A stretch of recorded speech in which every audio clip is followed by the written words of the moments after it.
अस्सलाम वालेकुम, this is Daniyal Khan. Welcome to my channel. ZTBL OG3 MCO के जो इंटरव्यू लेटर्स हैं वो शुरू हो गए हैं। आप लोगों को मैसेजेस भी आ गया होगा और जो सक्सेसफुल कैंडिडेट्स हैं उनको ईमेल भी आ रही हैं। ईमेल कब तक आएंगी? ईमेल इंशाल्लाह होपफुली आपको नेक्स्ट वीक तक आती रहेंगी। तो जो लोग जिन लोगों को मेल आ गई है, मैंने आपको बताया था अपनी लास्ट वीडियो में कि मई के मिड में ये शुरू हो जाएंगी आपको। और फाइनली जो इंटरव्यूज़ हैं वो शुरू हो गए हैं। अब तैयारी के हवाले से मैंने आपको पहले बताया था, जो सबसे इम्पोर्टेंट क्वेश्चन होगा वो होगा आपके हवाले से कि सबसे पहले आप अपना इंट्रो बताएं। इंट्रो में आप अपना नाम बताएंगे, आपका प्रोफेशन, आपकी जो एकेडमिक्स हैं वो बताएंगे, आपका कोई एक्सपीरियंस है वो शेयर करेंगे, स्किल्स बताएंगे और क्या आप करना चाहते हैं, किस तरह आप कंट्रीब्यूट करेंगे वो आप बता सकते हैं। ये सैम्पल एक मैंने इंट्रो दिया हुआ है, ये आप देख सकते हैं। इस पूरी वीडियो में मैं आपको सम अप दे देता हूँ कि कैसे इंटरव्यू कंडक्ट होगा। ज़्यादा डिफ़िकल्ट नहीं होगा, लेकिन जो जो चांसेस हैं, जिस तरह के जो पहले बैच चलते आ रहे हैं उसमें क्या क्या डिस्कस हुआ है वो मैं आपको बता रहा हूँ। कॉमन क्वेश्चन कुछ इस तरह के हो सकते हैं कि आप बैंकर क्यों बनना चाहते हैं। ये एक सैम्पल क्वेश्चन है, वो मैंने आपको दिया हुआ है, वो आप देख सकते हैं पॉज करके वीडियो। और ZTBL क्यों ज्वाइन करना चाहते हैं? ZTBL के बारे में आपको बताने से पहले आपको ZTBL के बारे में पता होना चाहिए। ZTBL क्या ऑफ़र कर रहा है, किस सेक्टर को वो फोकस कर रहा है और क्या ऑफ़र कर रहा है अपने जो फार्मर्स हैं उनको। तो उसमें आपने ये ऐड करना है और क्यों ऐड करना है, उसके बाद आपने ये बता देना है कि मैं क्यों ज्वाइन करना चाहता हूँ। सैम्पल क्वेश्चन लिखे हुए हैं, ज़रूरी नहीं आप इसको कॉपी करें। आप 1 या 2 सेंटेंस में अपने आंसर को सम अप करेंगे, क्योंकि ज़्यादा वो टाइम देते भी नहीं है। तो कोशिश करें 1-2 सेंटेंस में अपना जो वो है आंसर आपका एक तो कम्प्रिहेंसिव होना चाहिए और शॉर्ट होना चाहिए। वाई क्या स्किल्स गुड फिट हैं आज आपको ये बैंक ज्वाइन करने के लिए, आप क्या समझते हैं?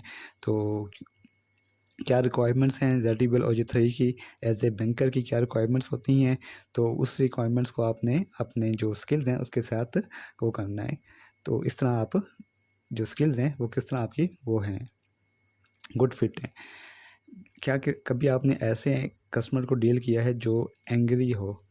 ये नॉर्मली जो कन्वेंशनल बैंक्स हैं दूसरे, उसमें ये लाजमी क्वेश्चन पूछे जाते हैं।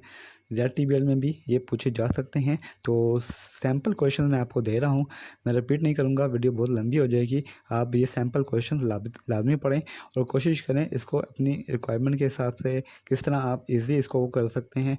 हाँ, आप क्वेश्चन को उर्दू में करना चाहते हैं उर्दू में करें, इंग्लिश में आप करना चाहते हैं इंग्लिश में करें, अगर आप इंग्लिश में अच्छे हैं। वैसे कोशिश करें उर्दू में करें, क्योंकि ये बैंक ZTBL डील करता है फार्मर्स को, और फार्मर्स की जो मेन उनकी लैंग्वेज होगी वो उर्दू होगी, या वो सराइकी होंगे या वो पंजाबी होंगे। इंग्लिश तो बहुत कम यूज़ होती है। तो कोशिश करें अपने जो, अगर वो पूछ भी लें तो आप बता सकते हैं कि हमने जो काम है मेन वो हमने टैकल करना है फार्मर्स को, और किस तरह हम अपनी जो बैंक की इंफॉर्मेशन है, बैंक की सर्विसेज, प्रोडक्ट्स किस तरह हम बेहतर अंदाज में उनको कन्वे कर सकते हैं, वो एक लैंग्वेज है। अब हम बैंक आपको क्यों हायर करे, इसके बाद ये बैंक पूछ सकते हैं कि why should we hire you, हम आपको क्यों हायर करें। तो आपने इसमें अपनी स्किल्स और जो भी आपका पास एक्सपीरियंस है, अगर वो है बैंक से रिलेटेड है, तो वो आपको बता सकते हैं कि किस तरह आप कंट्रीब्यूट कर सकते हैं इसकी सक्सेस में। आपकी ग्रेटेस्ट स्ट्रेंथ क्या है? 3 स्ट्रेंथ आप अपनी लाजमी सोच के जाइएगा, और वो किस तरह कंट्रीब्यूट कर रही हैं वो भी आपने लाजमी लेके जानी है। आपकी ग्रेटेस्ट वीकनेस कौन सी हैं, और ये वीकनेस वो होती हैं जो नेगेटिवली आप उसको रिलेट ना करें। ये जो वीकनेस होंगी वो ऐसी होनी चाहिए जो इनडायरेक्टली वो आपको सपोर्ट कर रही हों। OG3 आप क्यों समझते हैं कि आप MCO का जो रोल है उसके लिए गुड फिट हैं? अब जो MCO का रोल है वो आपको पता होना चाहिए, उसकी जॉब ड्यूटीज़। अगर आपको उसकी जॉब ड्यूटीज़ पता होंगी, MCO का रोल करता है कि आप जो फार्मर है उसको लोन प्रोवाइड करना है। मोबाइल क्रेडिट ऑफिसर, जिसका एक ट्रांसलेशन है। तो मोबाइल क्रेडिट ऑफिसर क्या होता है, आपने मतलब फील्ड की जॉब है, आपको पता होना चाहिए फील्ड की डिफ़िकल्टीज़ का, उनके चैलेंजेस का, क्या क्या ऑब्स्टेकल्स आते हैं। तो ये सारा चीज़ें आपने डिफ़ाइन करनी है और फिर आपने अपने आप को लिंक करना है। उसके बाद नेक्स्ट 5 ईयर्स में शायद ही आपसे पूछें तो क्या विज़न है एज ए OG3 के बाद आप कहाँ देखना चाह रहे हैं 5 सालों में, तो ये आप बता सकते हैं। उसके बाद जो आपने खुद प्रिपेयर करने हैं वो यहाँ लिखे हुए हैं कि आपने आपके प्रीवियस जॉब क्यों छोड़ी, कैसे डेडलाइन को मैनेज करते हैं, फॉर्मल एजुकेशन एग्रीकल्चर में है, और क्या मोटिवेट करता है वर्क प्लेस में आपको, और कौन कौन से चैलेंजेस आपने अपने जॉब में हैंडल किए हैं। रिस्पॉन्सिबिलिटीज़ या ड्यूटीज़ एमसीओ की वो लाजमी आपको पता होनी चाहिए। एग्रीकल्चर से रिलेटेड बैंक है तो एग्रीकल्चर से रिलेटेड ज़रूर क्वेश्चन पूछे जाएंगे आपसे कि जो हमारे स्मॉल होल्डर फार्मर्स हैं उनके मेन चैलेंजेस कौन कौन से हैं, जैसे लैक ऑफ क्रेडिट है, लिमिटेड एक्सेस टू क्रेडिट है, और टेक्नोलॉजी की वो है कमी है, इन एडुकेट इंफ्रास्ट्रक्चर है, तो ये और क्लाइमेट चेंज जो है एक इशू बना हुआ है। तो ये चैलेंजेस आप बताएं। हाउ कैन ZTBL, और ZTBL इन चैलेंजेस को कैसे एड्रेस कर रहा है।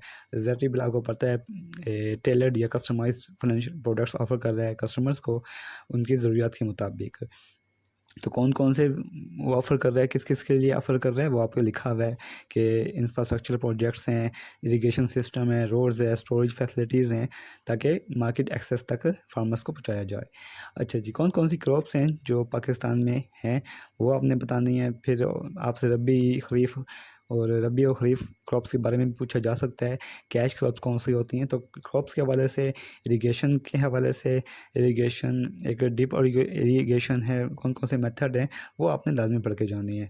मेजर कैश क्रॉप्स कौन सी होती हैं, और कैश 5 मेजर क्रॉप्स बताएं, तो वो भी यहाँ लिखा हुआ है, ये आपने पढ़ लेने हैं। किंग क्रॉप्स किसे कहते हैं, जो कंट्री की मेजर क्रॉप्स हैं वो वीट, कॉटन और राइस है। सीज़न क्रॉप्स कौन सी होती हैं, रबी और खरीफ। हार्वेस्टिंग कब होती है, शुरू कब होती है, तो वो भी आप देख लें। स्मॉल फार्मर्स कौन से होते हैं, जिनके पास 12 से 5 एकड़ की लैंड हो पंजाब में, तो वो पंजाब में स्मॉल फार्मर कहलाता है। इसी तरह सिंध में 16 और बलूचिस्तान में 32 एकड़ का जो मालिक हो उसे स्मॉल फार्मर कहते हैं। ZTBL का क्या शेयर है, ये आप देख लें। एग्रीकल्चर का शेयर क्या है पाकिस्तान के GDP में, ये आपको अपडेटेड नंबर चाहिए होगा। ये लास्ट टाइम तो 24% था। और पारी पासवर्ड चार्ज क्या होता है, और स्प्रिंकल इरिगेशन सिस्टम और ड्रिप इरिगेशन सिस्टम में क्या है। अब दोनों में आप नज़र देख लें, दोनों की तस्वीर भी आपको नज़र आ रही होगी। ड्रिप इरिगेशन क्या है और स्प्रिंकल इरिगेशन क्या होते हैं, ये आपको पता होना चाहिए। Concept of afforestation, new forest establish करना ज़मीन पे जो कि पहले अवेलेबल ना हो। एग्रीकल्चर एंटोमोलॉजी, और एंटोमोलॉजी में क्या फ़र्क है। ZTBL कौन कौन से लोन्स ऑफ़र कर रहा है। अब प्रोडक्शन लोन्स हैं, डेवलपमेंट लोन्स हैं, और कर्जा क्या होता है, बैकबोन क्या है पाकिस्तान की इकोनॉमी की, कौन सी क्रॉप बैकबोन है, क्या हम गिलगित में वीट ग्रो कर सकते हैं, और कितनी क्लासेस होती हैं सॉइल सर्वे की। अदर एक जो दूसरे क्वेश्चन हैं एग्रीकल्चर से रिलेटेड वो यहाँ देख लें। एक तो international fund for agriculture development वो कितना है, life man of honey bee drones वो कितनी होती है। ZTBL कैसे असेस करता है जो एग्रीकल्चर बोरोवर है वो क्रेडिट ले सकता है या नहीं ले सकता, वो कैसे एक्सेस करेंगे। ZTBL का क्या रोल है फाइनेंशियल सपोर्ट में, और कैसे यूटिलाइज कर रहा है ZTBL टेक्नोलॉजी को। तो उसके बाद ये भी कुछ एग्रीकल्चर मिनिस्टर कौन सा है, प्रेसिडेंट ऑफ ZTBL बैंक कौन है, ये सारे जो क्वेश्चन हैं वो आप देख लें। लाइफ स्टॉक से रिलेटेड क्वेश्चन पूछे जा सकते हैं, बैंक रिलेटेड क्वेश्चन भी पूछे जा सकते हैं आपसे। टाइप्स ऑफ कमर्शियल बैंक कौन कौन से, public sector, private sector, foreign, Islamic, development financial institution, micro finance bank. इसी तरह पब्लिक, नेशनलाइज और प्राइवेट बैंक कौन से होते हैं। चेक्स के बारे में लिखा हुआ है, ये आप पॉज करके लाजमी देख लीजिएगा। और PDF में मेरे पास अवेलेबल नहीं है ये फ़ाइल, कुछ डिमांड करते हैं कि अगर हमें वो मिल जाए। तो डिमांड ड्राफ्ट और चेक में क्या फ़र्क होता है, तो ये आप देख लें डिमांड ड्राफ्ट और चेक क्या होता है। इसी तरह डिफरेंट माइक्रो फाइनेंस और माइक्रो क्रेडिट में क्या डिफरेंस है।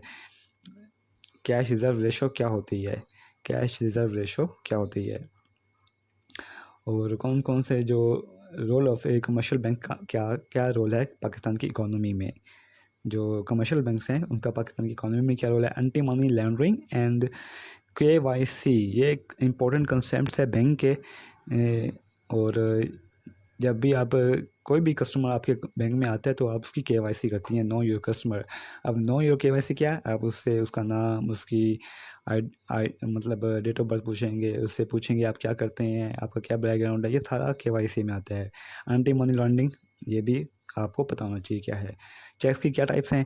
बेयर चेक होता है, ऑर्डर चेक होता है, crossed cheque, open cheque, post date cheque क्या होता है, स्टेल चेक क्या होता है, काइबोर क्या होता है। ये आपने बहुत सुना होगा कि 5+ काइबोर रेट। अभी एक बैंक ने स्कीम अनाउंस की है, मेरा घर मेरा शियाना।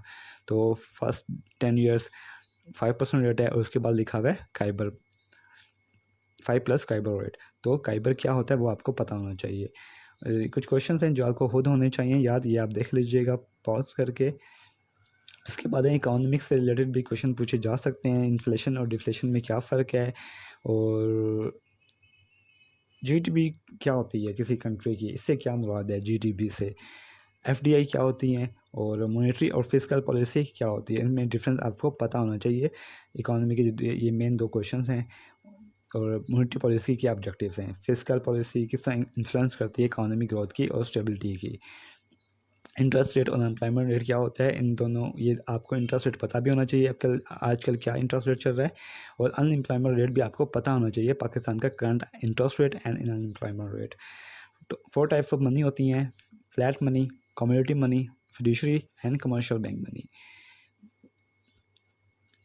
स्कार्सिटी एंड शॉर्टेज में क्या डिफरेंस होता है, ये भी आपको पता होना चाहिए। अब आ जाएँ जनरल नॉलेज पे। कुछ आपसे जनरल नॉलेज के क्वेश्चन पूछे जा सकते हैं। लास्ट टाइम जो पूछे गए थे वो यहाँ लिखे हुए हैं। अब एक चीज़ है जो लास्ट टाइम पूछी गई थी कि आप अपनी डिग्री को, अगर फॉर एग्जांपल आपकी एग्रीकल्चर में नहीं है, फॉर एग्जांपल किसी और फील्ड में है, केमिस्ट्री हो गई, तो पूछ सकते हैं किस तरह आप रिलेट करेंगे एग्रीकल्चर से। हमारा एग्रीकल्चर का बैंक है, तो आप क्या समझते हैं कि आपकी डिग्री किस तरह कनेक्ट हो रही है, रिलेट कर रही है एग्रीकल्चर से। तो कुछ ये सब्जेक्ट्स हैं जो मैंने रिलेट किए हुए हैं, वो आप देख सकते हैं। ये केमिस्ट्री का फिज़िक्स किस तरह रिलेट कर रही है एग्रीकल्चर से, कैसे इसको इंटरकनेक्टेड है ये दोनों आपस में, वो भी लिखा हुआ है। मैथमेटिक्स किस तरह सॉरी इंटर रिलेट कर रही है। अब आ जाएँ कॉमर्स पे, कॉमर्स क्या रोल प्ले कर रही है। और जब ये सारा हो जाएगा फिर आपकी इंटरव्यू कंप्लीट होंगे, उसके बाद क्या होगा, आपको लेटर्स आएंगे आपसे, वो जो डॉक्यूमेंट सबमिशन है उसकी मेल आएगी, आप डॉक्यूमेंट सबमिट करेंगे, और फिर कुछ लोगों को फाइनल अपॉइंटमेंट लेटर आ जाएगा, ट्रेनिंग होगी और इंडक्शन होगा, और लास्ट में ऑन बोर्ड हो जाएंगे आप ZTPL में। पे एंड बेनिफिट आप सबको पता है, सैटरडे संडे ऑफ होता है, इंश्योरेंस एंड रिटायरमेंट बेनिफिट्स है, ईयरली इंक्रीमेंट है, सैलरी एंड अलाउंसेस हैं। तो चैनल को ज़रूर सब्सक्राइब कर लीजिएगा। लास्ट टाइम ये इनका लेटर था। जो भी क्यूरी हो आप मुझे कमेंट कर सकते हैं, यूट्यूब पे अप्रोच कर सकते हैं। मेरा फेसबुक